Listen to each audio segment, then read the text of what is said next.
तो श्याम भक्तों, इस वीडियो के माध्यम से पॉइंट टू पॉइंट करीब 30 से 35 पॉइंट आपको बताऊंगा और इन सभी बातों को आप ध्यान से नोट कर लीजिए। अगर भगवान को खुश करना है, भगवान को प्रसन्न करना है, चाहते हैं कि भगवान का आशीर्वाद बना रहे, तो इनमें से जो भी बात आपको बताई जा रही है, कोशिश करिए अगर किसी में भी कमी है तो उसमें सुधार ज़रूर करिए। आप सभी श्याम भक्तों को जय श्री श्याम। श्याम भक्तों, कैसे हैं आप सभी? उम्मीद करते हैं अच्छे ही होंगे। श्याम भक्तों, पिछले वीडियो में आपने जाना कि बाबा श्याम हमारी बातें क्यों नहीं सुनते हैं। हम ऐसा क्या करें कि जिससे बाबा श्याम हमारी बातों को सुन ले। श्याम भक्तों, अगर आपने उस वीडियो को नहीं देखा है तो इस वीडियो के बाद उस वीडियो को जरूर जाकर देखिएगा। श्याम भक्तों, आज इस वीडियो के माध्यम से हम आपको बताने वाले हैं बाबा श्याम को किस प्रकार से आप खुश करेंगे, भगवान को किस प्रकार से प्रसन्न करेंगे, कौन सा ऐसा काम करें जिससे भगवान आपसे प्रसन्न हो जाए और आपके सिर के ऊपर अपना हाथ बना कर रखे। तो चलिए श्याम भक्तों, इस वीडियो की शुरुआत करते हैं और जानते हैं कि भगवान को हम कैसे खुश करें, बाबा श्याम को कैसे प्रसन्न करें। तो श्याम भक्तों, सबसे पहला पॉइंट, सत्य और धर्म का पालन करना चाहिए। यानी श्याम भक्तों, जिस प्रकार से हमने आपको पिछली वीडियो में बताया था कि आपको हमेशा सत्य के साथ रहना चाहिए, यानी जो भी कठिन परिस्थिति हो उस परिस्थिति में आपको हमेशा सत्य बोलना चाहिए। इसके साथ ही श्याम भक्तों, आपको किसी के साथ भी छल वगैरह नहीं करना चाहिए, झूठ नहीं बोलना चाहिए। परंतु श्याम भक्तों, ऐसा झूठ जिससे किसी की जान बच सके, जिससे किसी का भला हो सके, ऐसा झूठ जो विपदा के समय में काम आए, ऐसा झूठ बोलना कोई अवगुण नहीं है। परंतु बात बात पर, हर बात पर झूठ बोलना सबसे बड़ा अवगुण है। तो हमें सत्य के मार्ग पर चलना चाहिए और किसी के साथ भी हमें छलावा नहीं करना चाहिए। श्याम भक्तों, दूसरे पॉइंट की बात करें तो दूसरे पॉइंट के अनुसार हमें भगवान को खुश करने के लिए उनसे प्रार्थना और उनका ध्यान करते रहना चाहिए। यानी श्याम भक्तों, जब भी आप भगवान के समक्ष बैठते हैं, भगवान का स्मरण करें, भगवान का ध्यान करें और सच्चे मन से अगर आप भगवान का ध्यान करते हैं और उनसे प्रार्थना करते हैं और अपने ध्यान में उनको लाते हैं, तो भगवान तक आपकी बात पहुंचती है और भगवान आपसे अत्यधिक प्रसन्न होते हैं। श्याम भक्तों, तीसरे पॉइंट के अनुसार आपको सेवा और दान करना चाहिए। यानी श्याम भक्तों, जिसको सबसे ज़्यादा ज़रूरत है आपकी सेवा की, उसकी सेवा तो आपको हमेशा करते रहना चाहिए। श्याम भक्तों, ये सेवा जो है अपने घर परिवार में भी आप कर सकते हैं और आप चाहे तो ऐसे लोगों की भी आप सेवा कर सकते हैं, मदद कर सकते हैं जिनको आपकी ज़रूरत है। अगर आप सामर्थ्यवान हैं, अगर आपको लग रहा है आप किसी भी प्रकार से किसी की सेवा वगैरह कर सकते हैं, तो उनकी सेवा अपने सामर्थ्य के अनुसार आप कर सकते हैं। जैसे कि श्याम भक्तों, मान लीजिए किसी के घर में रोटी खाने के लिए नहीं है, तो आप उसको अन्न दान करके उनकी सेवा कर सकते हैं। परंतु श्याम भक्तों, एक बात का खास ध्यान रखिएगा, सेवा उसी की करनी चाहिए जिसको आपकी वास्तव में ज़रूरत है। तो श्याम भक्तों, भगवान को खुश करने के लिए सेवा और दान करते रहिए, भगवान का विशेष आशीर्वाद आपको मिलता रहेगा। श्याम भक्तों, ज़रूरतमंदों की मदद करें और जो भी आप सेवा और दान कर रहे हैं वो आपको निस्वार्थ भाव के साथ करना चाहिए। यानी कि उसके अंदर किसी प्रकार का आपका स्वार्थ नहीं होना चाहिए। जिस प्रकार से श्याम भक्तों, आप जानते हैं कि नेता लोग जब वोट मांगने आते हैं तो आपके समक्ष हाथ जोड़कर प्रार्थना करते हैं आपसे वोट के लिए और वोट देने की विनती करते हैं, और इसके बाद आप उस नेता से इतने अधिक प्रभावित हो जाते हैं कि आप उन्हें वोट दे देते हैं। तो श्याम भक्तों, कोई भी नेता हो, सभी नेता के बारे में आप जानते तो होंगे कि वोट के समय में किस प्रकार से वोट मांगते हैं और जब काम करने की बात आती है तो काम कैसा होता है। तो इस बात का विशेष आपको ध्यान रखना है कि यहाँ नेता तो अपने स्वार्थवंश आपके समक्ष हाथ जोड़ रहा है, आपसे वोट मांग रहा है, यानी कि आप भगवान हैं और नेता जो है एक भक्त है जो आपके समक्ष हाथ जोड़ने आया है, और जब उसका स्वार्थ खत्म हो जाएगा तो आपके समक्ष हाथ जोड़ना बंद कर देगा। श्याम भक्तों, इस उदाहरण के जरिए अब आप समझ गए होंगे कि आपको भगवान के समक्ष ऐसा नहीं करना है कि दिखावे के लिए आपने गरीबों की सेवा कर दी, दान इत्यादि कर दिया और उसका खुलासा भी आपने जगह जगह कर दिया, दान करते हुए वीडियोस बना ली, अपने सोशल मीडिया पर डाल दिए। तो इसमें आपका कहीं ना कहीं से स्वार्थ छुपा था जो आपने इस प्रकार से काम किया। यानी आप दान भी कर रहे हैं, सेवा भी कर रहे हैं और अपने आप को दिखा भी रहे हैं।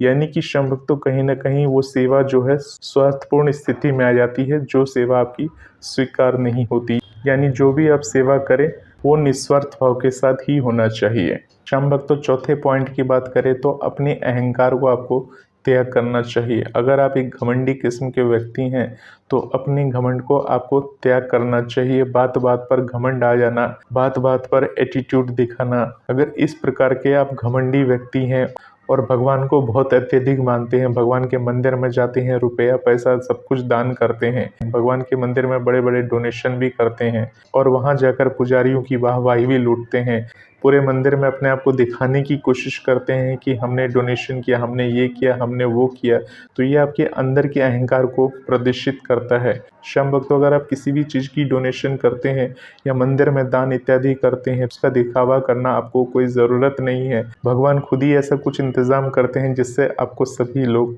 जान जाते हैं। तो श्याम भक्तों, अगर आप श्याम बाबा के मंदिर में पुजारी हैं या आपने किसी मंदिर का निर्माण करवाया है या वहाँ बाबा श्याम को स्थापित किया है, तो किसी भी प्रकार का घमंड आपके अंदर नहीं होना चाहिए कि मैंने इस मंदिर का निर्माण कराया है और हजारों भक्त यहाँ दर्शन करने के लिए आते हैं। आप मंदिर के पुजारी हैं और लोग आपका सम्मान करते हैं, आपके पाँव छूते हैं। इस कारण से आपके दिमाग के अंदर कहीं ना कोई घमंड की भावना आकर बैठ जाएगी और जब घमंड की भावना आकर बैठेगी तो भक्त भी आपको दुश्मन के समान नजर आने लगेंगे। तो श्याम भक्तों, इस प्रकार की जो छोटी छोटी अहंकार होती है अपने दिमाग में किसी भी तरह से आने ना दें।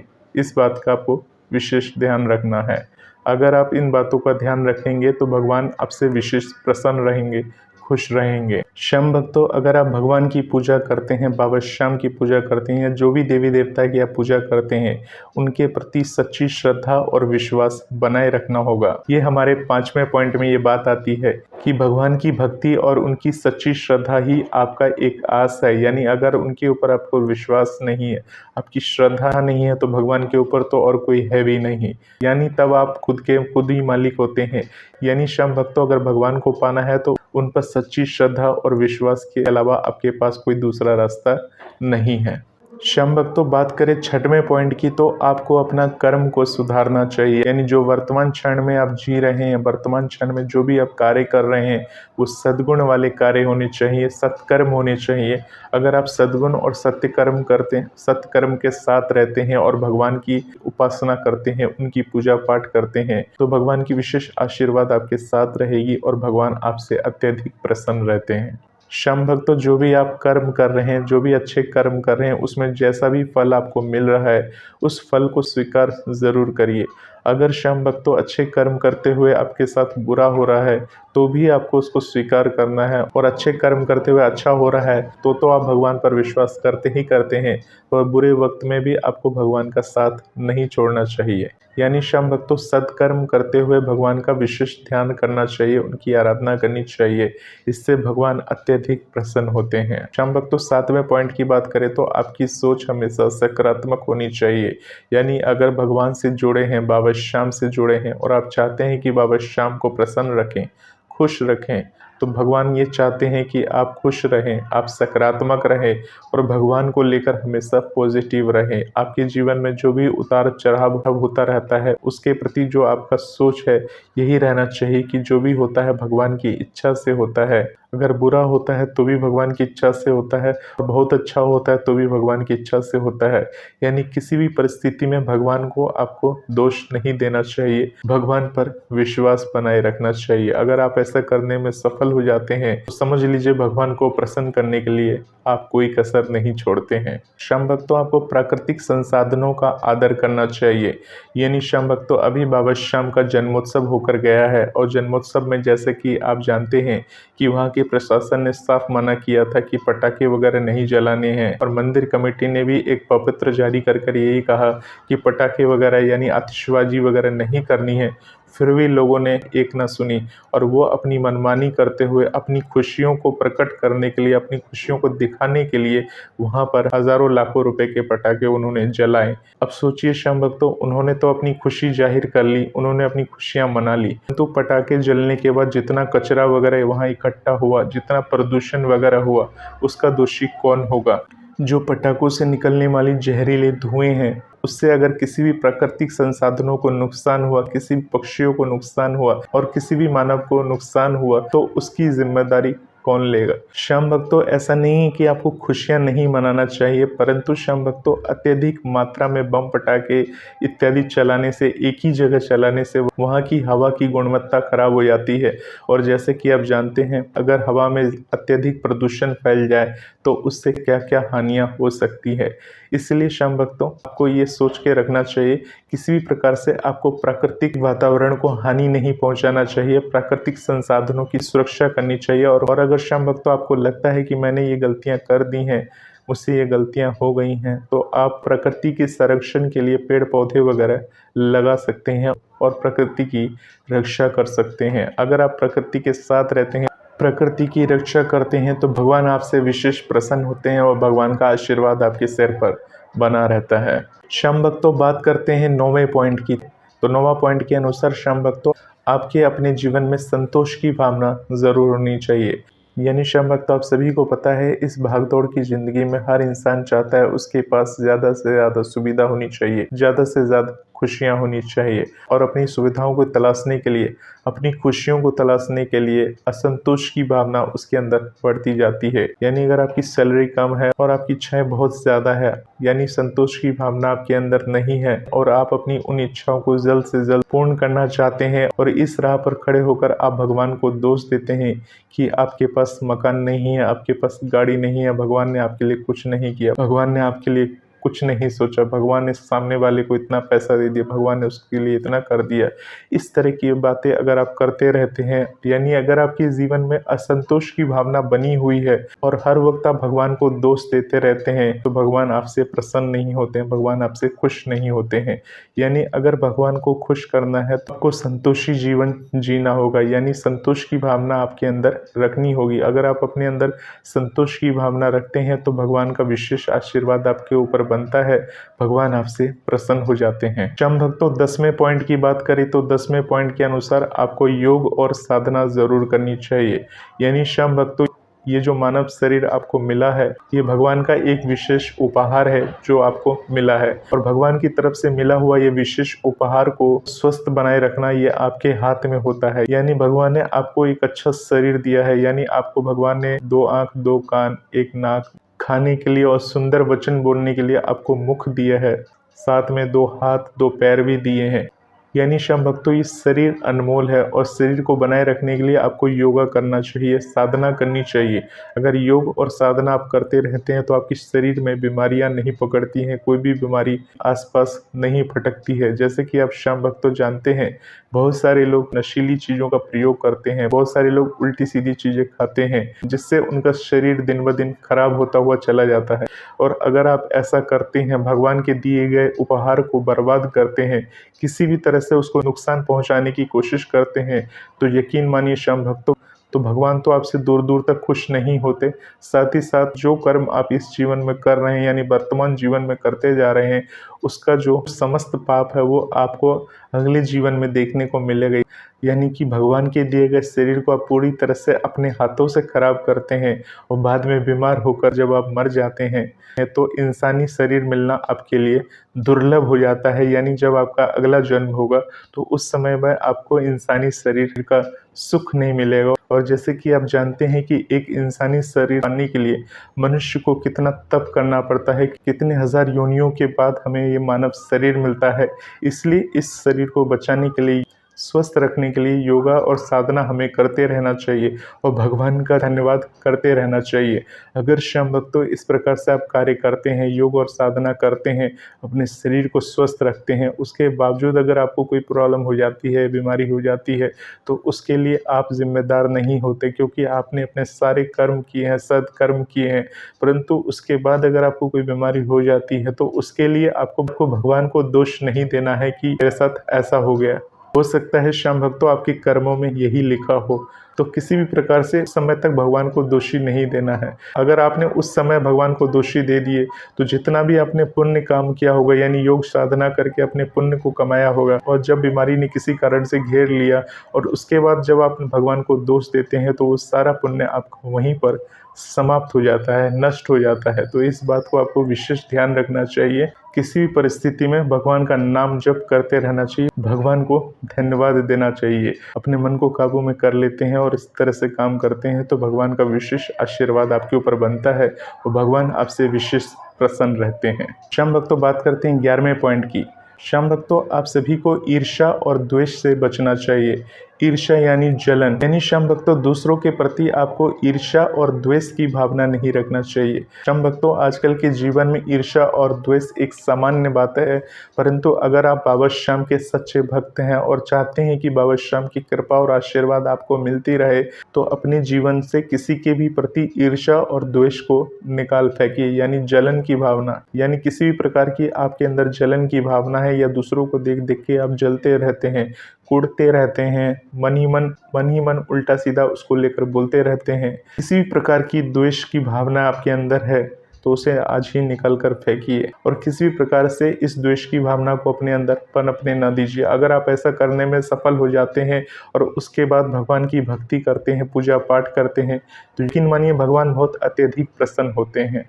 श्याम भक्तों, 12वें पॉइंट के अनुसार आपको धार्मिक ग्रंथों का अध्ययन करना चाहिए। यानी श्याम भक्तों, अगर आप खाली समय में बैठते हैं तो टीवी देखते हैं, मोबाइल देखते हैं, नहीं तो वीडियोस वगैरह देखते हैं, श्याम भक्तों कोशिश करिए जिस प्रकार से आप भगवान की पूजा करने के लिए बैठते हैं, भगवान का चालीसा पाठ वगैरह करते हैं, तो इस प्रकार से रामायण की कुछ चौपाई है, महाभारत की कुछ चौपाई है या कोई भी धार्मिक ग्रंथ आपके घर में है तो उस धार्मिक ग्रंथ को ज़रूर पढ़ना चाहिए। यानी अगर आपके घर में गीता वगैरह की किताबें हैं तो गीता वगैरह की किताबें पढ़ सकते हैं। कोई ऐसी किताबों को पढ़िए जिससे आपका मन पवित्र हो सके, और जब आपका मन पवित्र हो जाता है तो उस पवित्र मन से ईश्वर का ध्यान आप करते हैं तो भगवान की विशेष कृपा के पात्र आप बन जाते हैं और भगवान आपसे विशेष प्रसन्न हो जाते हैं। श्याम भक्तों, 13वां पॉइंट के अनुसार आपको अपने परिवार और समाज का सम्मान करना चाहिए। श्याम भक्तों, देखा जाता है बहुत सारे ऐसे लोग होते हैं कि अपने काम पर जाते हैं और अपने ऑफिस वगैरह में जाते हैं और वहाँ पर ऑफिस वगैरह में किसी से भी अनबन हो जाता है या किसी प्रकार की बात हो जाती है तो माइंड में बहुत सारा तनाव रहता है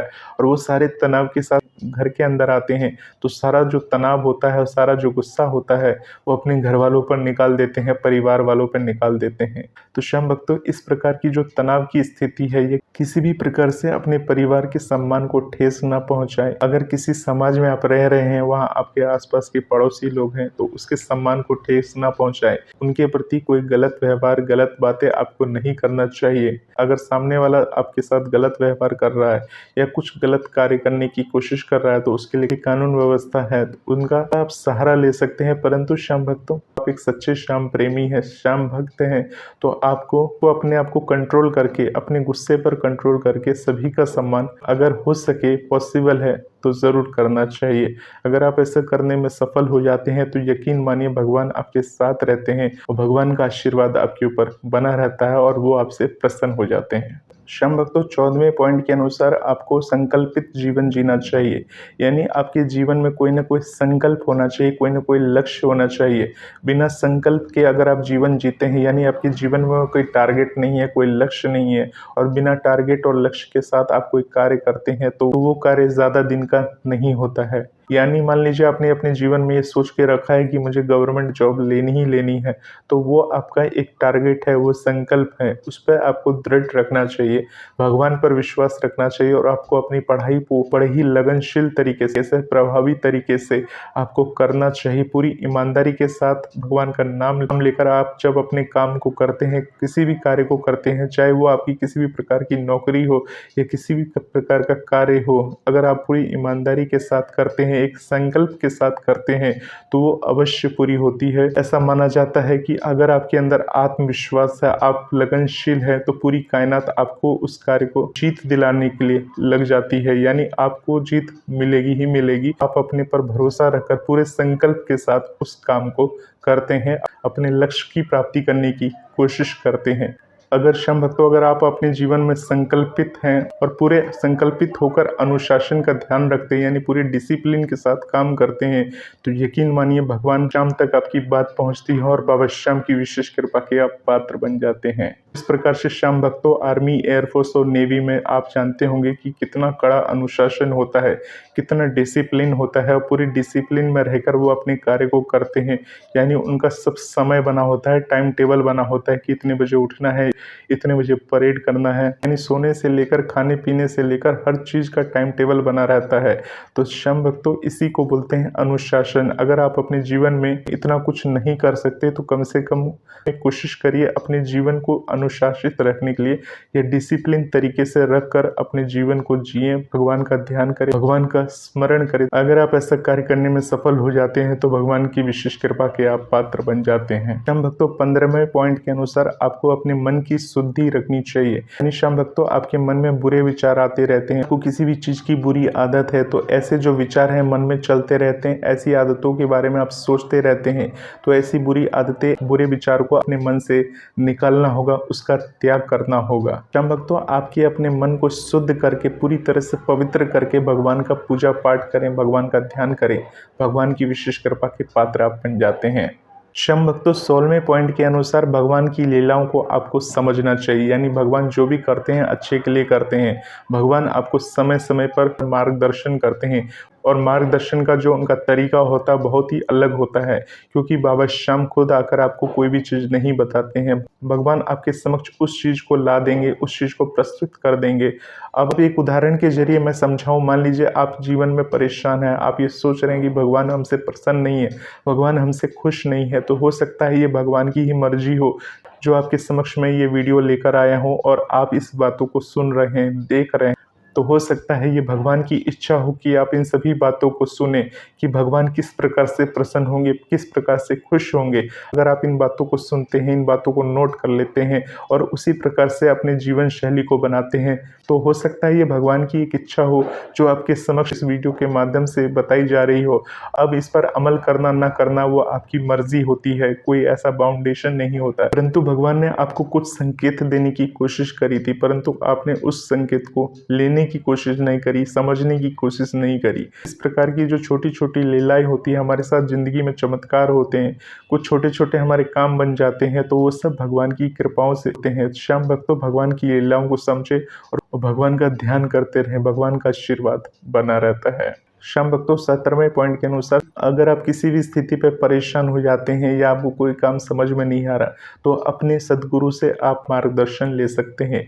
यानी जिसे आपने अपना गुरु बनाया है अपने जीवन में, उनसे आप सही मार्गदर्शन ले सकते हैं। अगर आपका गुरु सच्चा होगा तो वो आपको सही रास्ता जरूर दिखाएगा, वो आपका मार्गदर्शन जरूर करेगा। और गुरु के सम्मान के साथ उसके दिखाए गए रास्तों से आप मार्गदर्शन करते हैं, सही रास्तों पे चलते हैं, तो यकीन मानिए भगवान तक आपकी बात जरूर पहुंचती है और भगवान विशेष कृपा आपके ऊपर जरूर करते हैं। श्याम भक्तों 18वें पॉइंट के अनुसार आपको अपने समय का सदुपयोग करना चाहिए। यानी अपने समय को किसी भी प्रकार से बर्बाद नहीं करना चाहिए। एक एक पल कीमती है, एक एक सांसें कीमती है। हो सके तो इस समय को किसी भी प्रकार से बर्बाद ना करें। अपने मन को स्थिर रखकर किसी न किसी काम में लगा कर रखें, और जब खाली समय मिले तो धार्मिक पुस्तकों का अध्ययन कर सकते हैं। अगर आप अपने पारिवारिक परिवेश में रह रहे हैं, यानी आपका परिवार है, तो परिवार को समय देना भी बहुत ज़्यादा ज़रूरी है।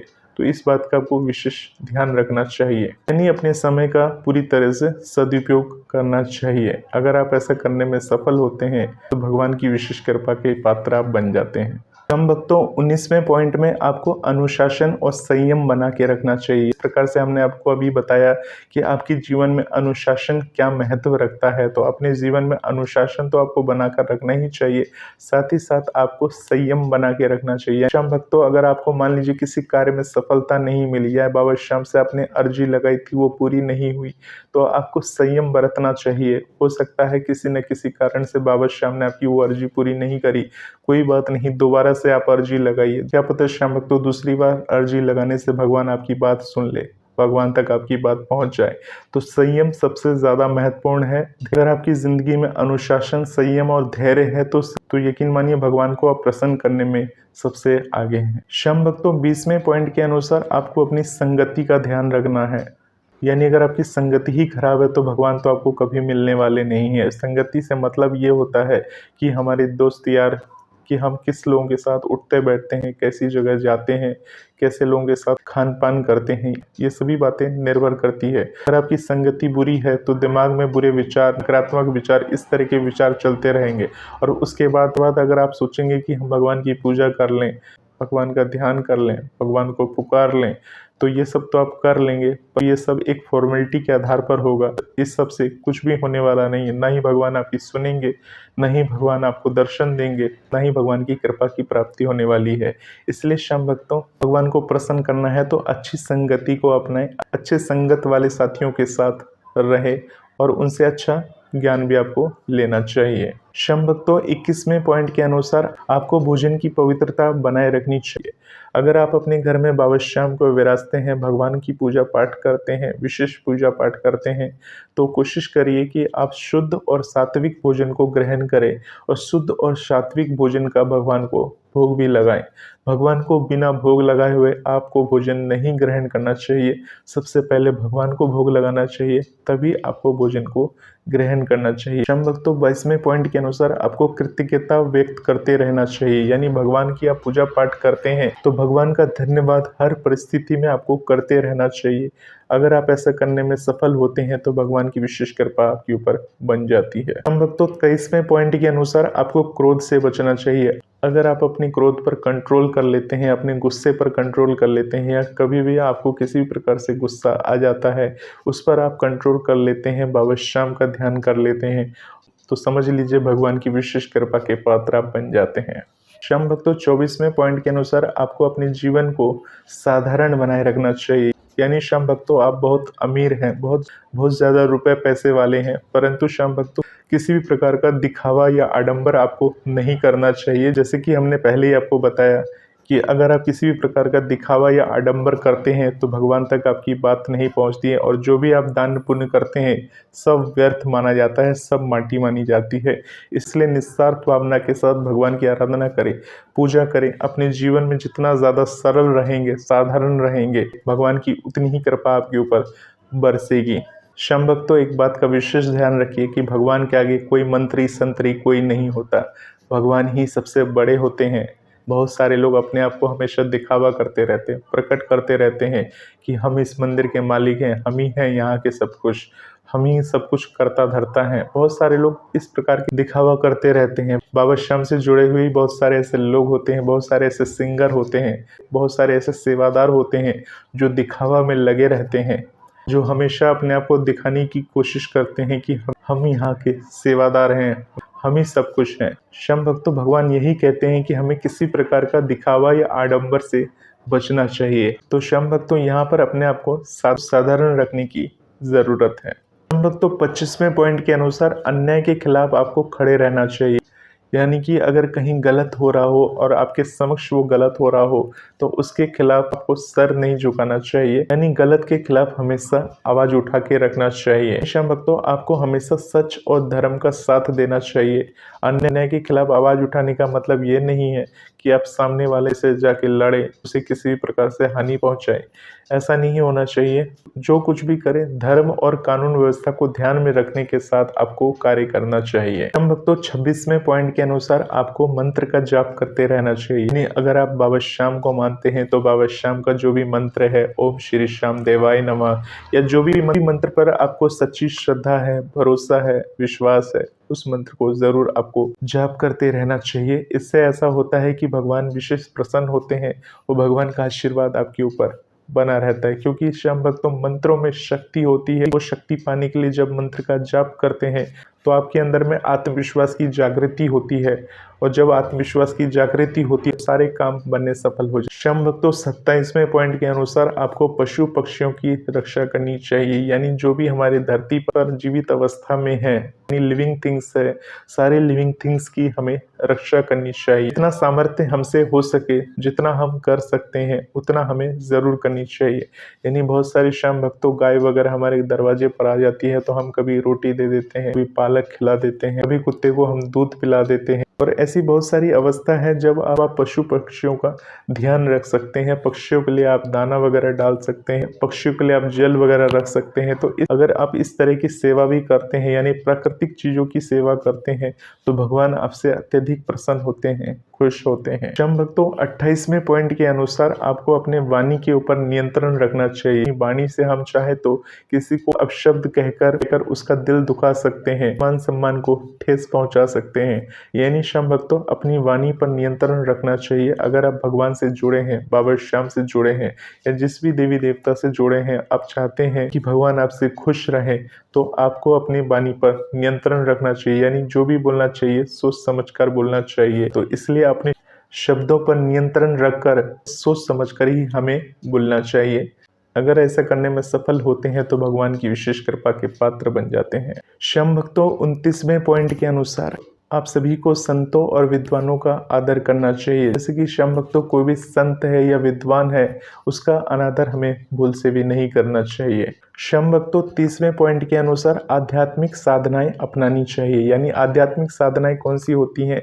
जैसे भगवान को खुश करने के लिए हम श्याम को खुश करने के लिए हम एकादशी का व्रत रख लेते हैं, महाशिवरात्रि का व्रत रख लेते हैं, जन्माष्टमी का व्रत रख लेते हैं, और ऐसे बहुत सारे व्रत हैं जो हम बीच बीच में रख लेते हैं ताकि भगवान का विशेष कृपा हम पर बनी रहे। भगवान की कीर्तन वगैरह में चले जाते हैं, भगवान को भजन वगैरह हम घर में सुना देते हैं। तो शम भक्तों ऐसी भक्ति की विभिन्न रूप हैं जिनको हम अपनाते हैं तो भगवान की विशेष कृपा के हम पात्र बन जाते हैं।